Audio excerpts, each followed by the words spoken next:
Menghadapi liburan panjang Natal dan Tahun Baru, pemerintah diminta sigap melakukan antisipasi mobilitas masyarakat di penghujung akhir tahun 2022. Pasalnya, 2 lampu kuning sebagai tanda peringatan telah dinyalakan sebagai antisipasi mobilitas masyarakat menjelang libur Natal dan Tahun Baru 2023. Peringatan pertama berasal dari BMKG yang mensinyalir bakal marak terjadi bencana alam di bulan November 2022 hingga Februari 2023, berupa gunung meletus, gempa, banjir, longsor, badai, ombak besar, hingga tsunami yang mengancam mobilitas masyarakat dalam mengisi Nataru 2022 hingga 2023.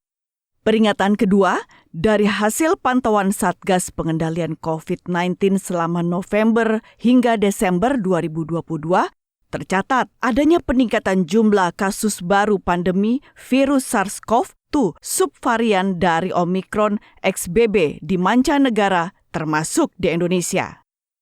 Menanggapi hal tersebut, Wakil Ketua DPR RI Sufmi Dasko Ahmad menghimbau kepada seluruh masyarakat untuk tidak merayakan Natal dan Tahun Baru 2023 secara berlebihan di tengah masih tingginya ancaman COVID-19 di Indonesia. Selain itu, DPR RI meminta kepada pihak berwenang untuk terus berkoordinasi agar persiapan Nataru 2023 dapat berjalan dengan lancar.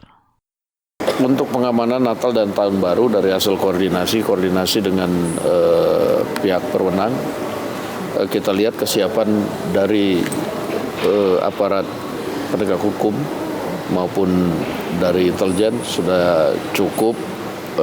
Upaya yang dilakukan agar persiapan Natal dan Tahun Baru bisa berjalan dengan lancar. Namun kami himbau juga kepada masyarakat untuk tidak berlebih-lebihan merayakan perayaan Tahun Baru terutama karena dalam situasi ancaman COVID masih tinggi, kita pikir lebih baik memang dirayakan sesederhana mungkin.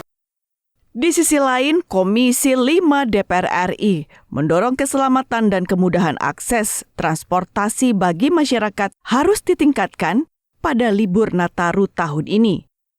Anggota Komisi 5 DPR RI Muhammad Aras menekankan pentingnya aspek keselamatan masyarakat pada transportasi darat, laut, dan udara untuk menjadi prioritas utama. Hal tersebut berkaca pada kondisi cuaca ekstrim yang terjadi akhir-akhir ini. Ini di masa-masa yang sangat-sangat ekstrim hari ini, tentu mereka juga harus serba memperhatikan dari hal-hal yang paling kecil, sehingga keselamatan masyarakat itu, keselamatan pengguna jasa Nataru ini juga bisa lebih maksimal.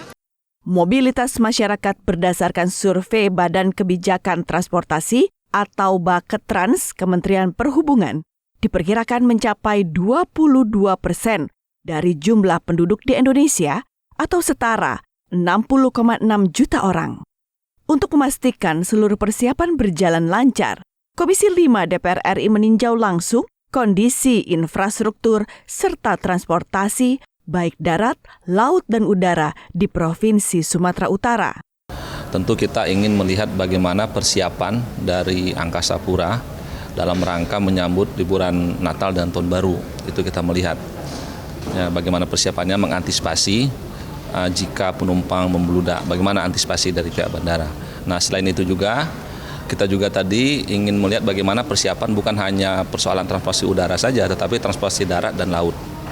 Sementara itu, anggota Komisi 5 DPR RI lainnya Bob Andika Mamana Sitepu mengingatkan kepada para stakeholder terkait untuk tetap melaksanakan protokol kesehatan ketat, mengingat penyebaran virus COVID-19 di Indonesia masih ada hingga saat ini. Tetap juga memperhatikan protokol kesehatan karena kita tahu juga tingkat kenaikan protokol COVID kan cukup tinggi ke depan. Jadi kesiapan-kesiapan itu juga harus diperhatikan oleh stakeholder kita ke depan untuk tetap juga menjaga protokol-protokol COVID-19. Dalam mengantisipasi lonjakan masyarakat yang akan menjalani liburan akhir tahun, DPR RI meminta para stakeholder di sektor transportasi yang meliputi pihak di lingkungan Kemenhub, Polri, dan TNI juga bersinergi mempersiapkan pengaturan mobilitas masyarakat yang akan menggunakan moda transportasi darat, laut, dan udara, serta kereta api. DPR juga menghimbau masyarakat untuk tetap waspada terhadap potensi bencana yang mungkin terjadi, agar seluruh masyarakat yang akan merayakan libur Nataru tetap memperhatikan faktor keselamatan sebagai prioritas nomor 1. Tim Liputan TVR Parlemen melaporkan.